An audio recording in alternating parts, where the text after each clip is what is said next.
Hello to anybody who decided to click on this video and watch it. I am Duk Baba Ganoush here, and I want to review for you another album, or a CD I should specifically say, that I happen to have within my collection.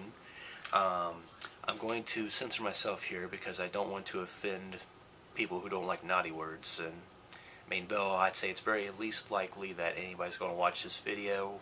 I'd say more than probably 2 people. I still, just as a risk prevention sort of deal, I'm going to censor myself. I want to review an album by the popular group Big Black. Not really popular, but the group Big Black's phenomenal album, Songs About Whoopi. It is a great album. If you want to know about Big Black, I'll give you a brief history. They were an 80s band from Chicago, Illinois. A sort of industrial punk band, I suppose I could call them. Kind of like Nine Inch Nails and Ministry before Nine Inch Nails and Ministry got off the ground. Let's say possibly maybe like Killing Joke mixed in with some drum machines, pretty much. Killing Joke with drum machines, but with guitars that sound like buzzsaws going through metal pipes. It's the best I can describe their sound, and the lyrics were of a very unique brand.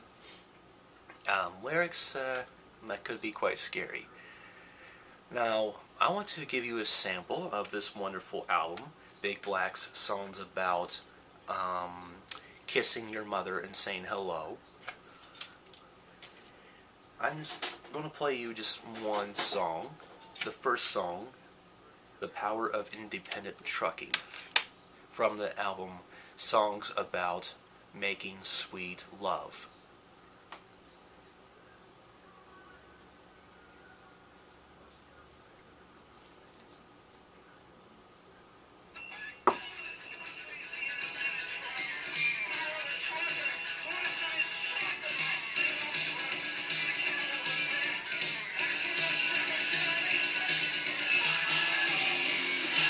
See, immediately you can tell this is obviously not for the Nickelback fans.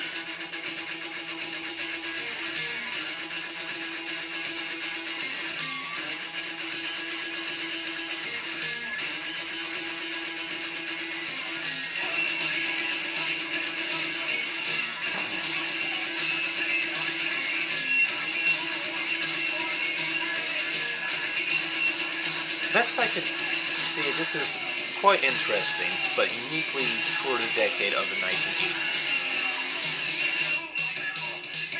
And following this song is a cover of Kraftwerk's The Model.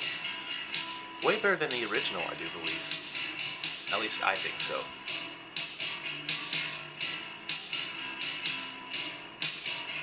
Kind of imagine Kraftwerk here,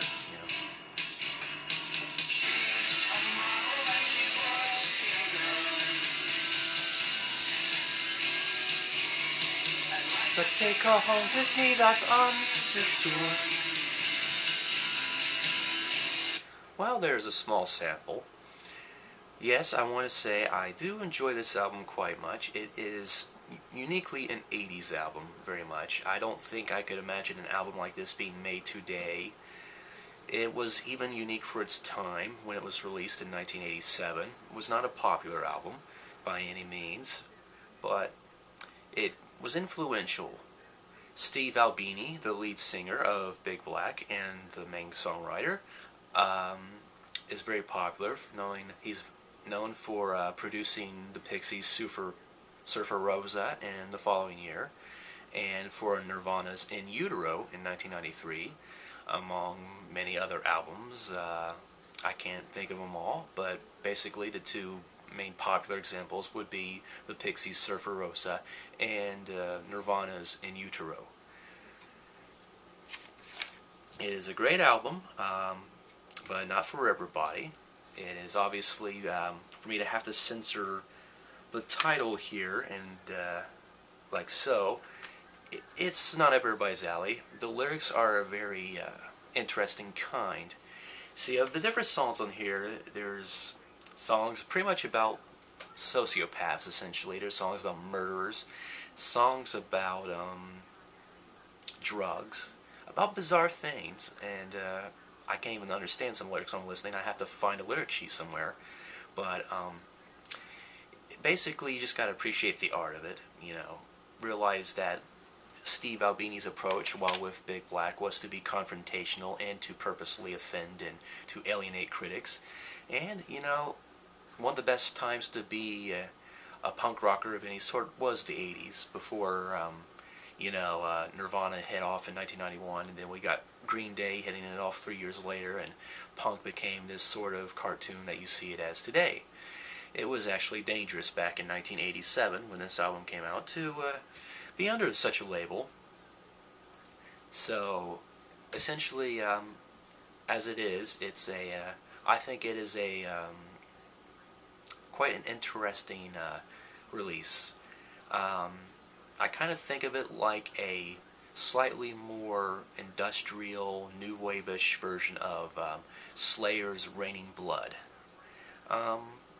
But yeah, I really like it, so if you haven't heard this album by now, I strongly suggest you check out Big Black's songs about making sweet love. It's a great album. I would play more songs, but I do not wish to wake up my roommates. And have a good night.